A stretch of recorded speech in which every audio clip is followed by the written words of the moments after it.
Vamos a ver ahora otra estructura de control que es el for. For, como sabrán, quiere decir para.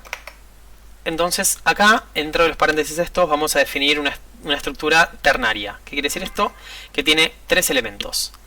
El primero va a ser una variable que vamos a usar para controlar, para tener una noción de dónde estamos parados. Entonces definimos una variable, típicamente se dice i igual a 0, es decir que i toma el valor de 0, le ponemos punto y coma para separar a la segunda parte de la estructura acá adentro.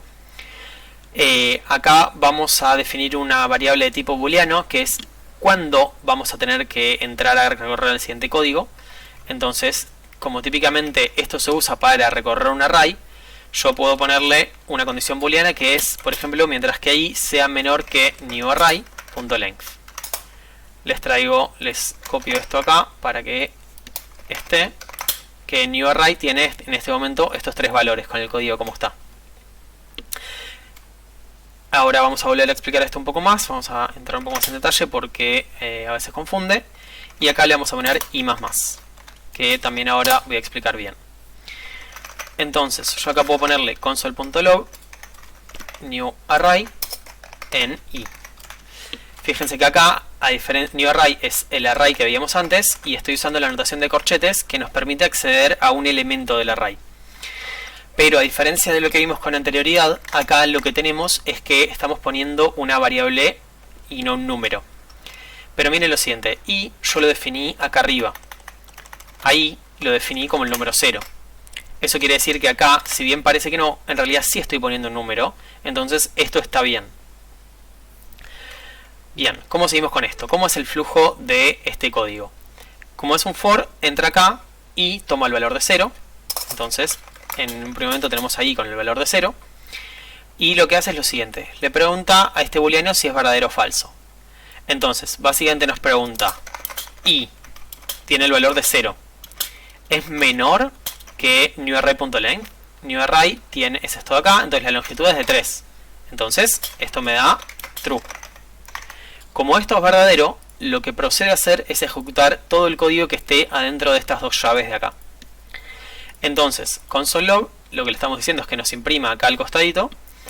Y cuando yo le pongo newArray en i, lo que le estoy diciendo es que me imprima la posición iésima del elemento newArray.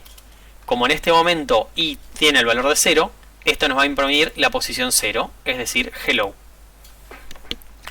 Siendo que acá terminamos con este array, con este for, perdón, lo que hace es, como corrió, va a correr esta tercera parte, esta parte ternaria de acá.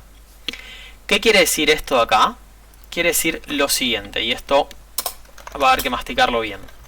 Quiere decir, a la variable i, quiero que le asignes el valor que tenía i más 1. ¿Qué quiere decir esto?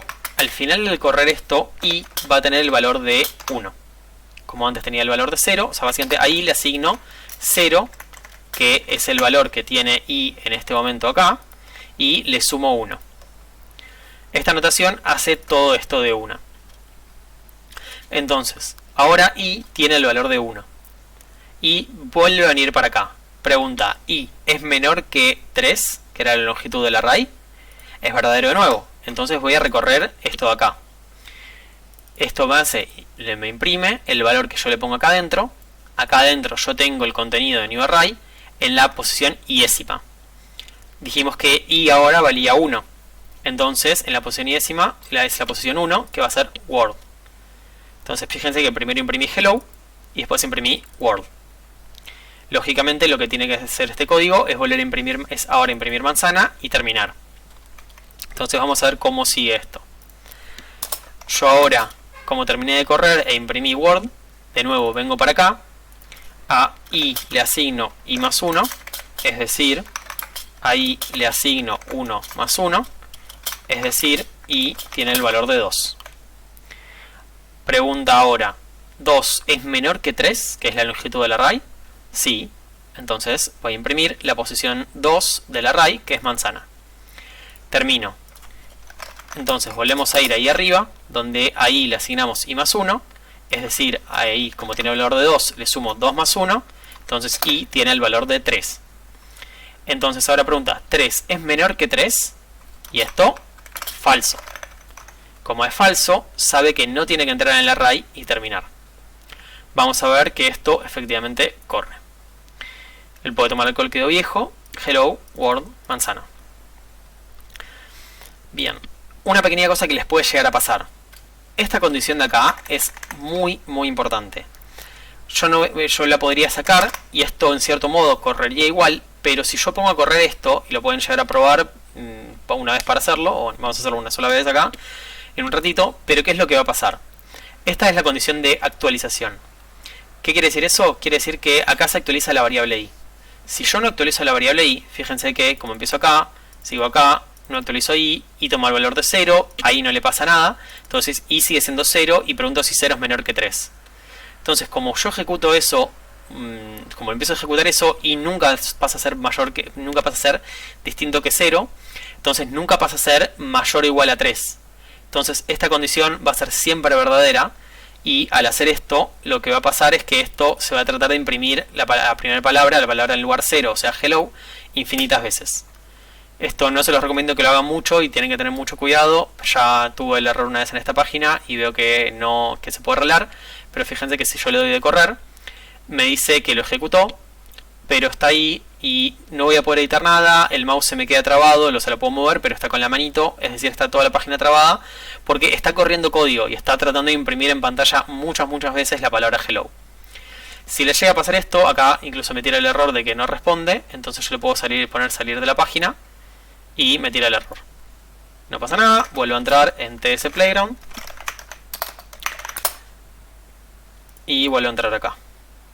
Y en este caso, como si bien estoy en una ventana incógnito, me guarda todo en caché. Yo en este caso, como estoy en ventana incógnito, cuando la cierre me va a borrar todo esto, pero si ustedes lo hacen con una ventana normal, esto se los va a guardar en el caché, cosa que si lo cierran en el browser y lo vuelven a abrir, siguen teniendo todo este código. Entonces por esta razón es que nunca se tienen que olvidar de poner el i++ o la variable que quieran. Eventualmente si acá la renombraron con otro nombre, con j, q o index, por ejemplo, no se olviden de ponerle la condición de actualización.